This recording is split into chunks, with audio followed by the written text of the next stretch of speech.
Hello students, I am Deepti Rangnani, Associate Professor Chemistry, SPC Government College Ajmer.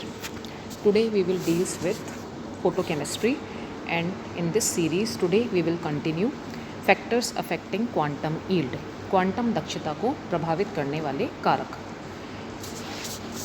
जैसा कि हम जानते हैं कि कोई भी फोटोकेमिकल प्रोसेस जो कि प्राइमरी अगर प्रोसेस है वो एंडोथर्मिक है, उसमें ऊष्मा अवशोषित होती है, तो क्वांटम यील्ड इंक्रीज़ होगी जैसे जैसे हम टेम्परेचर को इंक्रीज़ करेंगे।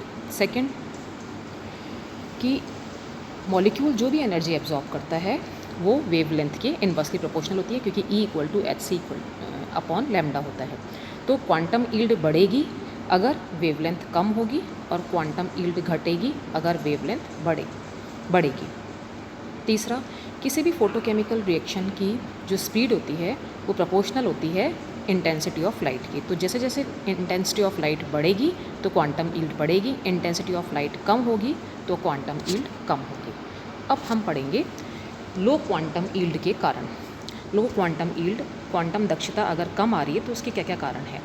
नंबर 1, अगर एक्साइटेड मॉलिक्यूल्स जो कि फोटोन को, कोई भी रिएक्टेंट मॉलिक्यूल अगर फोटोन एब्जॉर्ब करके एक्साइट हो रहा है और वो एक्साइटेड मॉलिक्यूल्स डीएक्टिवेट हो जाए इससे पहले कि वो प्रोडक्ट में कन्वर्ट हो, और वो डीएक्टिवेट कैसे होगा, ये एक्साइटेड मॉलिक्यूल्स जो हैं वो नॉन एक्साइटेड मॉलिक्यूल से टक्कर करते हैं जिससे कि अपनी एनर्जी को लूज़ करते हैं। तो ये इसका सेकेंड पॉइंट है कि कोई भी एक्साइटेड मॉलिक्यूल जिसने कि फोटोन को अवशोषण कर लिया है लेकिन वो प्रोडक्ट में कन्वर्ट नहीं हो रहा, वो किसी न किसी कारण से डीएक्टिवेट हो रहा है, और उसके डीएक्टिवेशन का जो कारण है वो बहुत सारे हो सकते हैं, जैसे कि नॉन एक्साइटेड मॉलिक्यूल से टक्करें होना और अपनी एनर्जी का लॉस करना।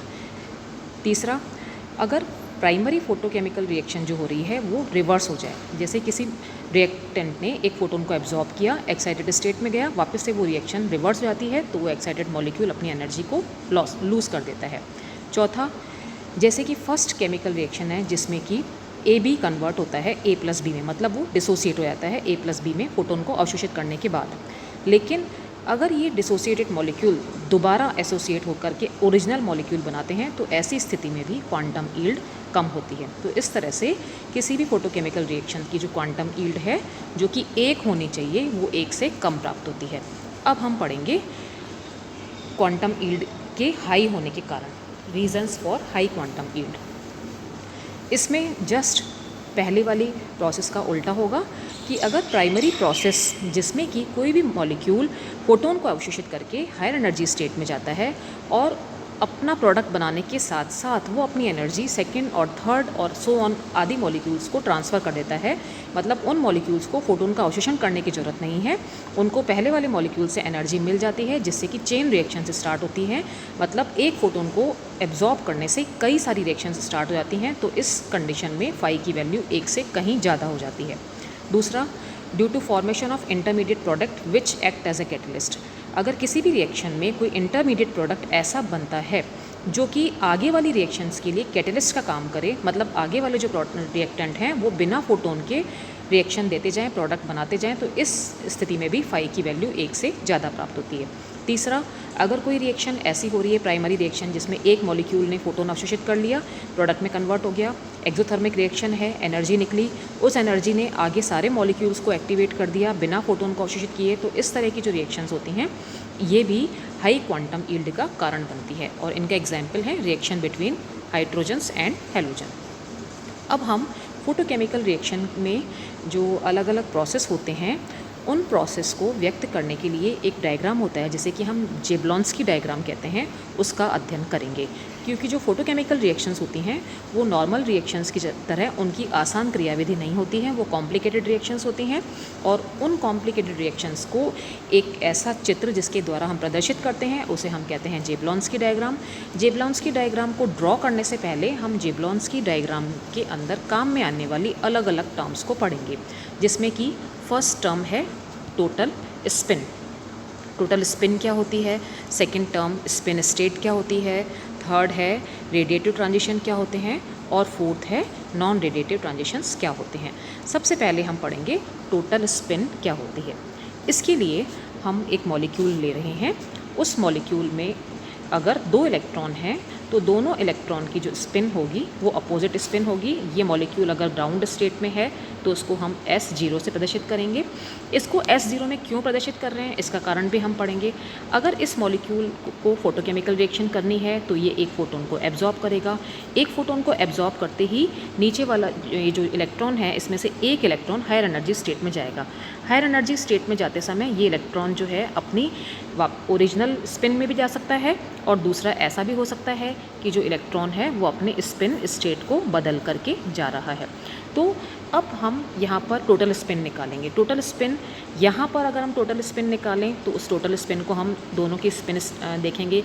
एक इलेक्ट्रॉन की स्पिन +½ है, दूसरे की -½ है, तो यहाँ जो टोटल स्पिन होगी वो होगी बराबर 0 के। यहाँ जब एक्साइटेड जो इलेक्ट्रॉन है वो अगर अपनी स्पिन को चेंज नहीं कर रहा है तो यहाँ पर टोटल स्पिन जो होगी वो भी क्या होगी, S=0 होगी। यहाँ पर मॉलिक्यूल अपनी स्पिन को चेंज कर रहा है तो यहाँ पर टोटल स्पिन क्या होगी, यहाँ होगी +½ +½ 1 के बराबर होगी। तो ये तो हमने टोटल स्पिन बताई है। टोटल स्पिन का फॉर्मूला क्या होता है, S1 + S2।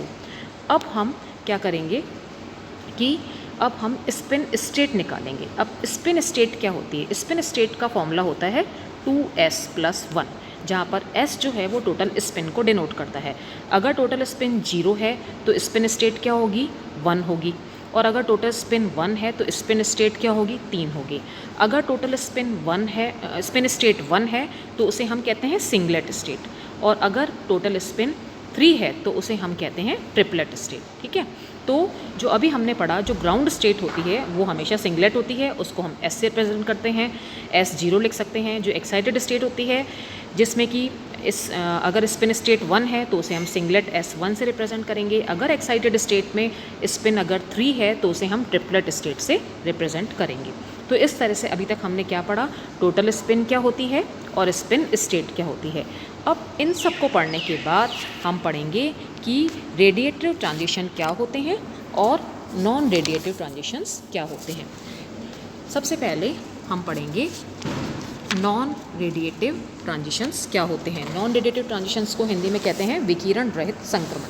तो इस तरह के संक्रमण में अगर सक्रिय अणु उत्तेजित अवस्था, जैसे कि उत्तेजित अवस्था कौन सी होंगी, S2 S3 कौन सी होंगी, सिंगलेट स्टेट वाली, T2 T3 ये कौन सी होंगी, ट्रिपलेट स्टेट वाली। तो अगर हायर एनर्जी स्टेट से फर्स्ट एनर्जी स्टेट कौन सी होगी, S1 या T1 इसमें आता है, तो इस तरह का जो ट्रांजिशन है उसमें किसी भी प्रकार के विकिरणों का उत्सर्जन नहीं होता है, इसलिए इन्हें विकिरण रहित या नॉन रेडिएटिव ट्रांजिशंस कहते हैं। और इनको हम एक लहरदार एरो के द्वारा प्रदर्शित करते हैं, और इसको हम लिख सकते हैं कि कोई भी जो मॉलिक्यूल है वो कहाँ से जा रहा है, वो मॉलिक्यूल जो है हायर एनर्जी स्टेट से लोअर एनर्जी स्टेट में आ रहा है, Sn से S1 में आ रहा है, तो इसको हम इंटर सिस्टम क्रॉसिंग ISC भी कहते हैं। इसी तरह से अगर कोई मॉलिक्यूल है, अगर वो जैसे मान लो इसको हम लिख सकते हैं Sn, इसको हम लिख सकते हैं Sn से S1 में आना। उसके बाद हम पढ़ेंगे रेडिएटिव ट्रांजिशंस क्या होते हैं। ऐसे ट्रांजिशंस जिसमें कि जो एक्टिवेटेड मॉलिक्यूल है वो प्रथम उत्तेजित अवस्था, या वो S1 हो या वो T1 हो, उससे वो मूल स्टेट में आ जाए, S0 में आए। तो इस तरह के ट्रांजिशंस को, ये जो इसमें जो ऊर्जा का उत्सर्जन होता है वो विकिरण के रूप में होता है, और इसीलिए हम इसे रेडिएटिव ट्रांजिशंस कहते हैं। और ये 10⁻⁻8 सेकेंड्स में हो जाता है। और इसमें दो तरह के ट्रांजिशन होते हैं, एक तो फॉस्फोरेसेंस, दूसरा फ्लोरेसेंस। फॉस्फोरेसेंस क्या होता है, अगर मॉलिक्यूल S1 और T1 से S0 में आता है तो इसे हम फॉस्फोरेसेंस कहते हैं। जैसे कि इस जेवलॉन्स की डायग्राम में बता रही हूँ मैं, जैसे इस जेवलॉन्स की डायग्राम में प्रदर्शित किया गया है। सबसे पहले तो ग्राउंड स्टेट दिखाई है। ग्राउंड स्टेट में मॉलिक्यूल में 2 इलेक्ट्रॉन हैं, वो युग्मित अवस्था में हैं। अब ये एक फोटोन का एब्जॉर्ब करके या तो वो S1 स्टेट में जा सकता है, सिंगलेट स्टेट में अगर दोनों इलेक्ट्रॉन की स्पिन सेम है तो वो S1 सिंगलेट स्टेट करेगी। अगर उसको थोड़ी ज़्यादा एनर्जी वाला फोटोन देते हैं तो सेकंड सिंगलेट स्टेट में जाएगा। अगर उसको थोड़ी और ज़्यादा एनर्जी वाला फोटोन देंगे तो वो थर्ड सिंगलेट स्टेट में जाएगा। अब वापस हायर एनर्जी स्टेट में जाने के बाद वापस से लोअर एनर्जी स्टेट में आने के लिए वो अपनी एनर्जी लूज़ करेगा और प्रोडक्ट का निर्माण करेगा। जैसा कि अभी हमने पढ़ा है कि नॉन रेडिएटिव ट्रांजिशंस क्या होते हैं।